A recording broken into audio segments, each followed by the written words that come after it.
को बहुत बहुत शुभकामना देना चाहता हूं। और इस कार्यक्रम में उपस्थित सभी योगाचार्य और योग प्रशिक्षु और हमारे एसडीएम साहब, उप जिला प्रमुख साहब, शेर सिंह जी, बीडीओ साहब, सभी जनप्रतिनिधि एवं अधिकारीगण, सबका मान और सम्मान करते हुए मैं आपसे आग्रह करना चाहता हूं, निवेदन करना चाहता हूं कि योग को सिर्फ एक सिंबॉलिक रूप से करने से शायद कोई रोग मुक्त नहीं होता है। अगर इसको दिनचर्या में शामिल करेंगे तो निश्चित रूप से आपको कभी हॉस्पिटल जाना या कभी रोगों का सामना ना करना पड़े, ऐसा मेरा मानना है। और मेरा क्या मानना है, हमारे ऋषि मुनि जो भी महात्मा हुए उन्होंने भी योग को अपने जीवन में आत्मसात किया है और पूरी मानव जाति के लिए इसको एक तरीके से आपके बीच में प्रशिक्षण के रूप में इसको समाहित करके अगर जीवन में उतारोगे तो निश्चित रूप से आप निरोगी काया के अधिकारी रहेंगे। और हमारे इतिहास में तो क्या सब लोगों को पता है कि पहला सुख निरोगी काया होता है।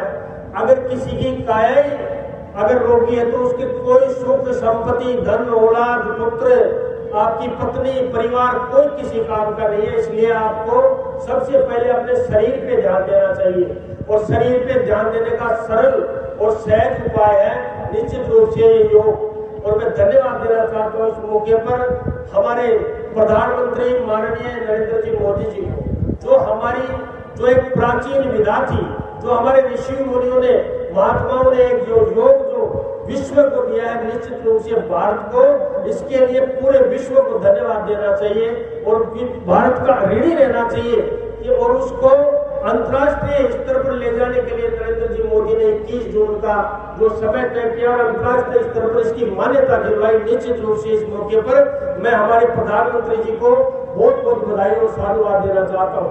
आग्रह करना चाहता हूँ आपसे कि प्रेम और भाईचारे का वो भी सबसे बड़ा योग है। अगर आप शरीर को तो फिट रख लेंगे और मन में क्रोध है, अग्नि है, तो वो किसी काम के लिए। इसलिए समाज में, पूरे परिवार में, आपके शहर में, आपके गांव में, आपके ढाणी में प्रेम और भाईचारा है, उससे बड़ा भी कोई योग नहीं है। और योग की तो अनेकों विधाएं हैं। हमारे एसडीएम साहब ने बड़ी शानदार और जानदार तरीके से आपको बताया है। योग की विधाएं एक एक आसन का योग है, एक एक चीज का योग है। आप सोते हो उसमें भी कई तरीके के योग है। आप किस तरीके से सोते हो उसमें भी योग है। अगर आप पीठ के बल सोते हो तो आप योगी हो, अगर पेट के बल सोते हो तो आप भोगी हो, अगर दाहिनी करवट लेके सोते हो तो आप रोगी हो और बाईं करवट लेके सोते हो तो आप निरोगी हो।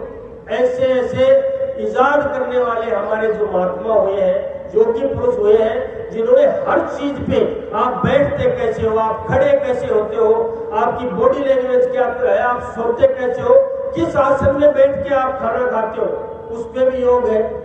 ये एक अथाह समंदर है जिसकी विवेचना करना मैं अपने उतना तार्किक और मैं बौद्धिक इस तरह अपना मानता नहीं हूँ कि उसकी विवेचना करूँ। भोजन करना, लोग खड़े खड़े भोजन करते हैं, कोई पैर लटका के नीचे भोजन करता है। हमारे ऋषि मुनियों ने कहा कि जमीन पे बैठ के और आलती पालती मार के भोजन करो, इससे बड़ा कोई आसन नहीं है।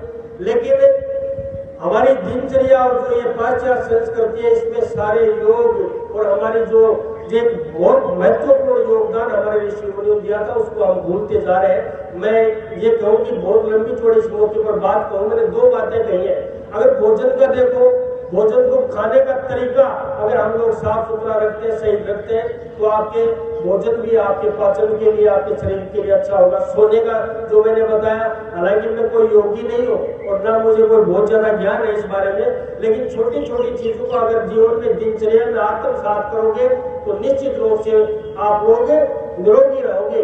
और जैसा मैंने कहा, जीवन में सिर्फ 7 ही सुख होते हैं और जिसके पास हालांकि कोई ऐसा मानव पैदा नहीं हुआ जिसके साथ 7 सुख हो। और मैं कई बार कहता भी हूँ, यहाँ पर बैठे शायद मैं चैलेंज तो नहीं करता, लेकिन 7 सुख इंसान के होते कौन कौन से हैं वो शायद ही कोई विवेचना कर सके।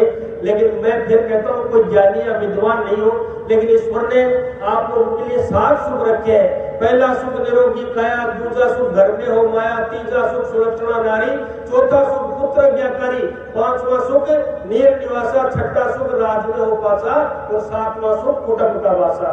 ये 7 सुख हमारे महात्माओं ने, ऋषियों ने बताए हैं, शोध करके बताए। हालांकि सातों सुख किसी भी व्यक्ति को नहीं मिलते हैं, लेकिन इसमें अगर पहला सुख निरोगी काया भी मिलता है तो समझता हूँ आप विश्व को जीत सकते हैं, पूरे मानव समाज का कल्याण कर सकते हैं। मुझे यहाँ पर बोलने का मौका दिया, हालांकि ये कोई भाषण का मंच नहीं है।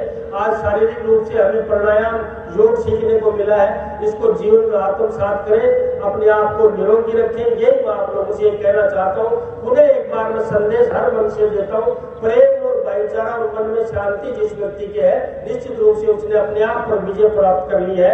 अपने आप पे जो विजय प्राप्त कर लेते हैं उसी को विजेता कहते हैं। इसलिए आप विजेता बने, तन मन वचन और कर्म से आप सही रहे, यही आशा विश्वास करता हूँ। पुनः एक बार सभी जो योग प्रशिक्षक आए हैं, सब लोग योग सीखने के लिए आए हैं, उन सबको मैं योग दिवस की बहुत बहुत बधाई और शुभकामना देता हूँ। और मैं समझता हूँ आज आप लोगों ने बहुत कुछ सीखा होगा और इसको जीवन में आत्मसात करें, यही मैं आप लोगों से निवेदन करना चाहता हूँ। बहुत बहुत धन्यवाद। आप स्वस्थ रहे, मस्त रहे और व्यस्त रहे, यही मुझे कहना। बहुत बहुत धन्यवाद।